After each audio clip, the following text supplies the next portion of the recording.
Welcome to the Manager Matt podcast show. The show is designed to give you solutions to your day-to-day management and leadership problems. It's hosted by Matthew Haddock, a frontline manager and leader with over 25 years of experience. If you're ready, then let's get on with the show. Welcome to the Manager Matt podcast show, a show where everyday leaders and managers can transform the way they work. I'm your host, Matt Haddock, and each week I dive into a number of topics that work from culture to inspiration to organisation to real human issues.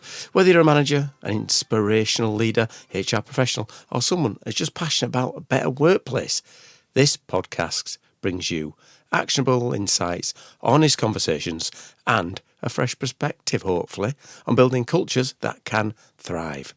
From leadership strategy to team dynamics to psychological safety and employee engagement.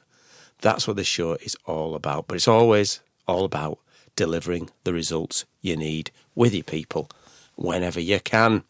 So grab some of those earbuds you've got. And if you're having a walk with the dog, enjoy. But listen to this 15 or 20 minutes show about, well, drum roll. This week, it's around culture.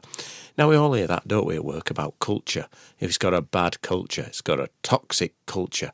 The culture is great here. That's what they normally say when you've got a job interview. What's the culture like? Brilliant. Everyone's engaged. They love working here. Really? Really, are they? Anyway. What do we really mean by culture? Well, I'm going to look into that. I'm going to look at how culture, when working correctly, can really make a difference to your business and the way you work, and also what happens when that culture isn't so good. So let's start with the things that are great about culture. And culture is the way that people work in the business. It's the way it reacts when things go wrong and when things go right. And the first point of what culture is, it drives high performance, because a strong culture, that creates this clarity, an energy, a purpose. People understand what great looks like. They work with a great deal of pride and they push for better results because they feel part of something meaningful, something bigger than themselves, not just individuals doing a task, not just someone following work instructions, something that's really making a difference. And I've seen this in a number of different industries that really are enjoying being there. People enjoy being in that industry, and that makes a massive difference. It does drive high performance. So when you get the culture right, and that strong culture, that's what it creates, this feeling of high performance. A great culture or a strong culture, it attracts and retains good and great people. Talented people and talented employees stay where they feel valued, respected and supported. Of course they do. And a healthy culture reduces your turnover. You don't want people staying in those places because of fear. You want them to be in culture that really has a healthy feel to it. I remember speaking to someone around why they stayed at a business. And the first thing they said was, it's an awful place. I feel intimidated. I don't like it. I hate coming here. And I was, well, why did you stay here? You've been here for X amount of years. Oh, I'm waiting for my shares to mature. It's like, that's a really bad way. But a good culture, a healthy culture, will reduce the turnover for the right reasons. It protects the skills and knowledge because of people staying there. And it makes recruitment so much easier. Because instead of lying to you and saying the great culture, you'll feel that culture straight away. And when you join a workplace, you know that it treats staff well, it respects the people around it, and it makes sure that the team is being rewarded both psychologically and monetarily. What else does a good culture drive? Well, it improves communication and collaboration. Good cultures, they break down those silos. Teams share information, they support each other. They want to solve problems quickly. They don't want to blame. They want to get things done. You get fast decision making, less friction, and much more ideas because people are comfortable to speak up. We talk about this psychological safety and this inclusion, but when you get a great culture that's communicating and collaborating, then it will drive that comfortable speaking. And it doesn't mean it's all fairy tales. It doesn't mean it's all roses and unicorns and rainbows. It means that people are comfortable to speak up, both sides. When it's going well and when it's not going well, they're happy to challenge. And that's because communication and collaboration improves in good cultures. It also builds trust and accountability. When behaviours are aligned and everyone knows what is expected, then guess what? Of course, trust grows. People take ownership. Leaders lead consistently and problems get solved. You think of a consistent leader in a consistent culture, day in, day out, they are going to do a certain thing, they're going to deliver a certain way. You're not going to get this kind of up and down roller coaster. And that means that there's no hiding. You don't get the way that people disappear when things go wrong. Strong cultures make doing the right thing the default. It's not the exception. When you've got trust and accountability, people do want to build a really good business that will speak and be able to challenge, but also expect that doing things right is the right way. If it comes to quality, you don't send something out that's the wrong quality. Even if the service goes down, you don't send the wrong quality.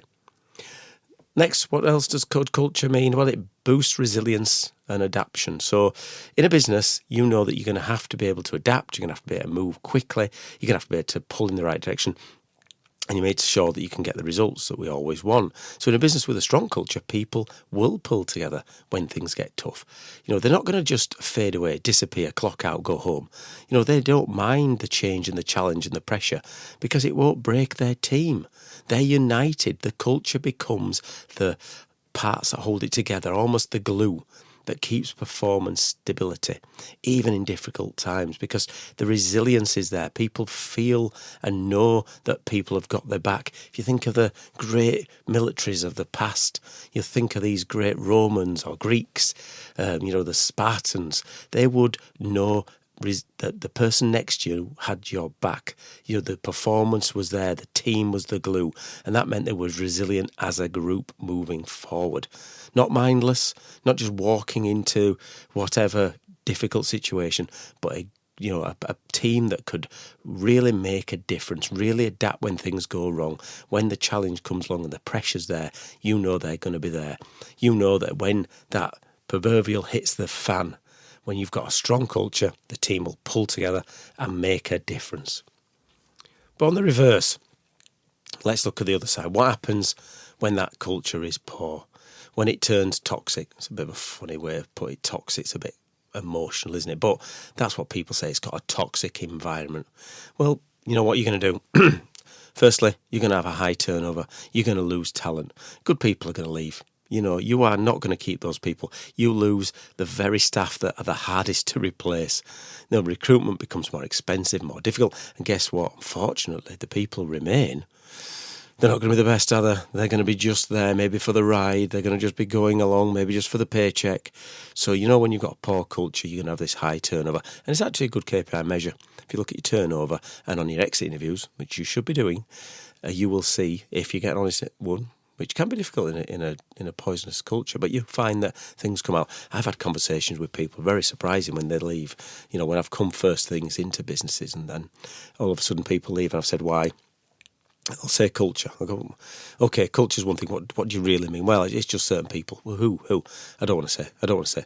And if you can get to them to say, they usually say, well, X, my boss, is a bully. He's got his favourites. He's got this, he's got that. Now, some of that might be sour grapes, but some of it is genuine. You can tell when it comes to a bad culture. So look for your high turnover, look for your loss of talent. Second one in this list of about where its culture is, communication breaks down. People stop raising issues, they get bored of it. They're sick of saying it, the culture never changed, there's no point. Problems are getting buried because people know there's no point in reporting it. I'm going to get blamed and bollocked if I find a problem. I'm not going to find it. I'll turn a blind eye. I'll accept a lower standard. They get rumours increasing. What's going on? Don't understand because the communication's not there. People will fill the gap. They will fill the space, that quietness. Teams start to work against each other rather than with each other because their title, their KPIs need to be hit. Screw everyone else. Oh, I'm just going to get on with it. That team down the road, that other department, bollocks, I'm just going to get things done. So you can see this communication starts to break down when you get a toxic culture. And your productivity, funnily enough, starts to fall. So toxic cultures, that kills motivation.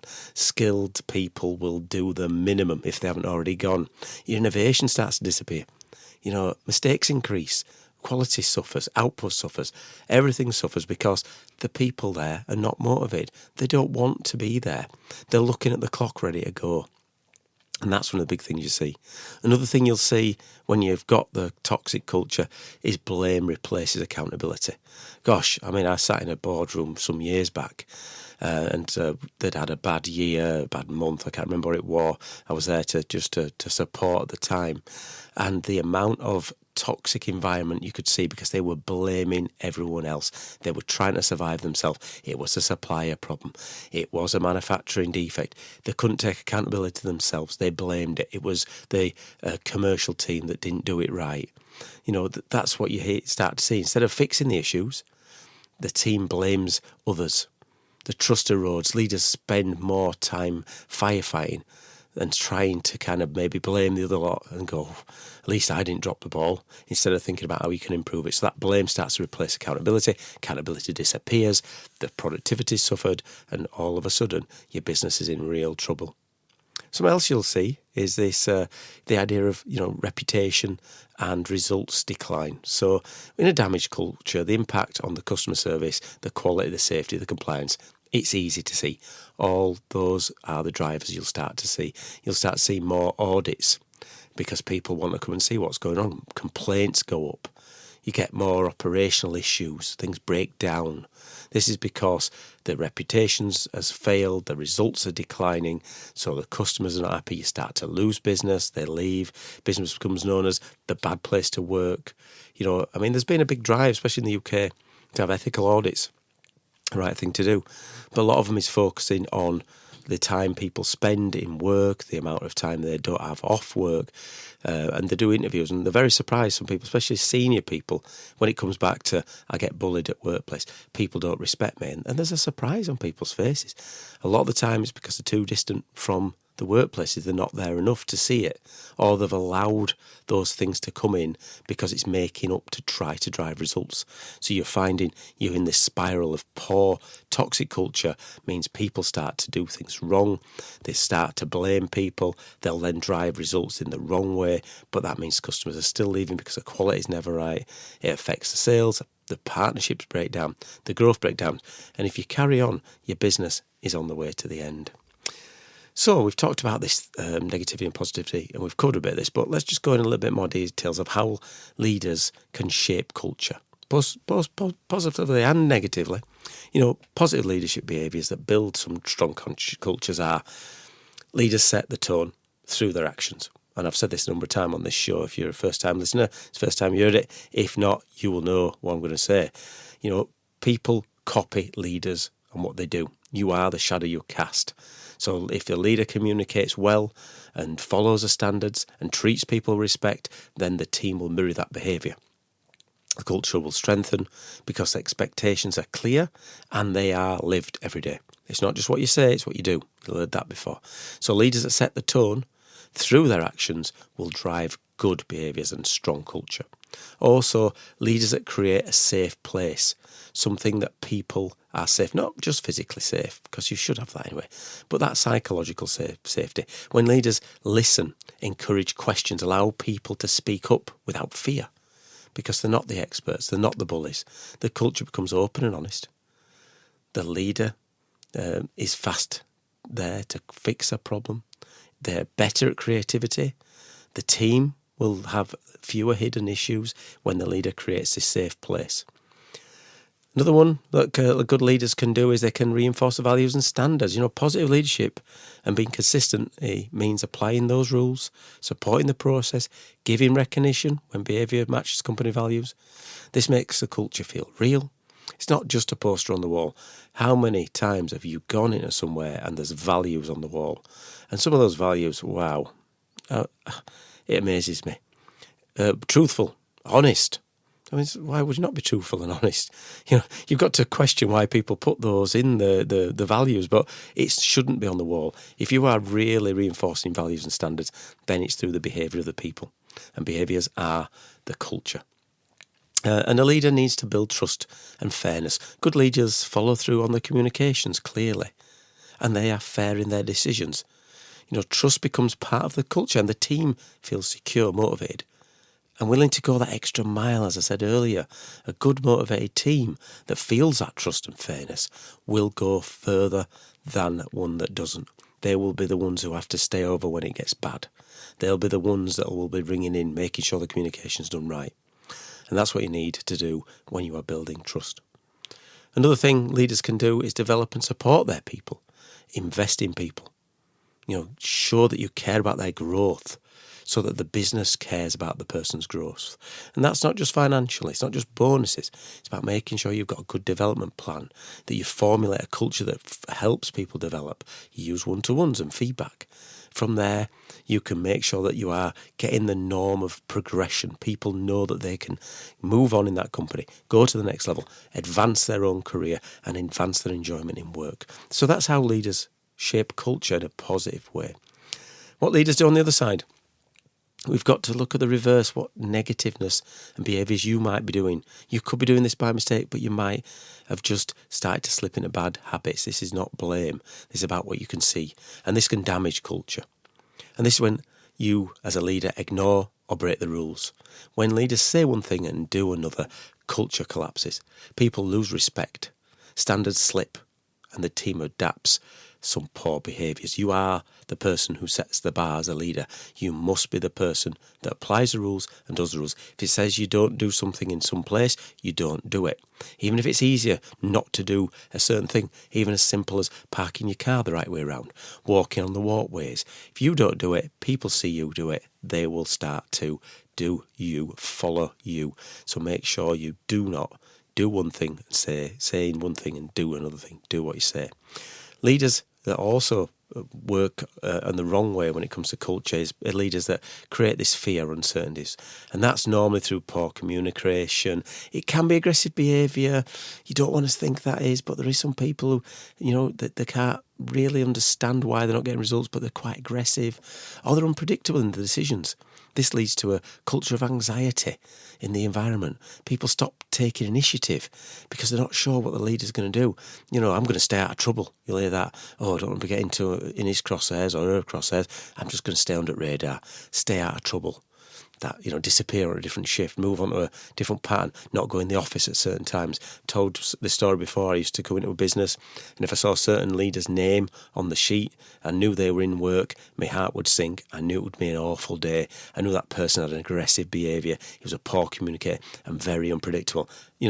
Stayed at that business a year, moved on, and every time I speak to someone about that business, I say this story, and they'll nod their heads going, I know that person, I felt the same. That's awful. That's awful.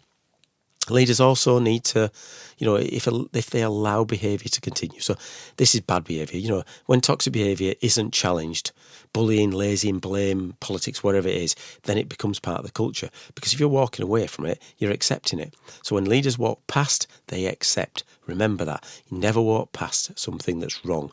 You as a leader must get involved. You must correct it.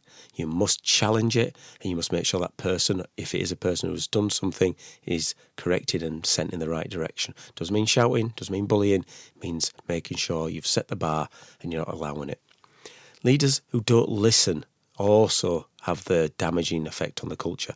Leaders who are dismiss ideas, interrupt people, never ask for feedback. This builds a culture where people stay silent, and that is the worst thing you can have, silence. Just people nodding their head. This is how problems grow unnoticed and they become a crisis in the future. Similar story, I used to go down a shop floor with another manager, and you'd see people literally running away from him because they knew this guy was just going to be a nightmare. He would be interrupting, he'd be challenging people in the wrong way. There's nothing wrong with good challenge, don't get me wrong there, but he would be really very poor when it came to that. He didn't listen to people around him, thought he knew everything.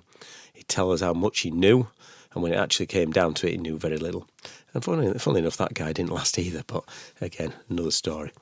And of course, leaders who focus only on results, not people. This is where you are pushing performance without supporting the team. And it creates burnout, resentment in the people, your turnover goes up again, and also your quality drops, so you get lots more complaints. So the culture becomes more transactional when you don't have a people-focused culture. You're using people, you're not valuing people. So let's close this up. The simple truths, leaders and culture. Your behaviour as a leader, their behaviours set the standard. Whether they realise it or not, you are setting the standard. A positive culture requires leaders who model the right behaviour, communicate clearly, build trust, address issues quickly and show respect and consistently. And a negative culture is almost always the result of leaders who ignore issues, poor behaviour goes unchallenged, leaders who send mixed messages, and they lack the care and clarity when it comes to people. Well, that's my thoughts on reasons why good culture really strengthens the business and how poor culture can affect it. What would be great for you would be to send me your feedback on what you thought about this cultural expedition we've been on. And you can send it to managermattpodcast@gmail.com, or you can find me on LinkedIn. It's Matthew Haddock on LinkedIn, and you can message me there. Always great to chat about new ideas, old ideas, or ideas around how culture really affects your workplace. Well, that's it for Manager Matt this week. Thank you so much for listening, and goodbye. Thank you so much for listening to this Manager Matt podcast. We hope you found it interesting, helpful and actionable. One last thing, please leave a quick review on iTunes or with your podcast provider, as it helps to spread the word of Manager Matt. If you haven't already done so, please subscribe to the podcast, and if you did like anything in particular, send an email to managermattpodcast@gmail.com or visit managermatt.co.uk for more content. Feedback is a gift, so let's keep giving. See you next week.